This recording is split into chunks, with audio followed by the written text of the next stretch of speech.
امروز 4 اکتبر سال 2024 من با سفر کاری به جمهوری ترکیه آمدم.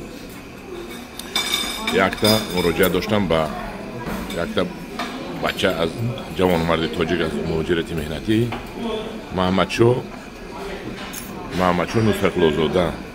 محمدشو جان دودر ککش تو با من 2000 روبل در کارت دوشنبه سیتیم در رقمی واتساپی من پرتوکتا گفتی که بابا جان ششلیک خورید. محمدشو جان من امروز از او 2000 روبلی که تو پرتوکتی من 1000 روبلشو خورده استودم. ششلیکی گفتگی تو رو پس از شوربا زکاس کردم، درخواست کردم میبرد ششلیک گفتگی تو رو میخورم.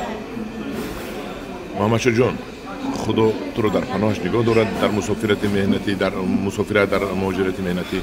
الهو کیسه‌هایت پر از پول به نزد پدر و مادرت، زن و فرزندانت برگردی. من بسیار خرسند شدم از این کاری تو. خدا تو رو در پناهش نگاه دارد بچه جان.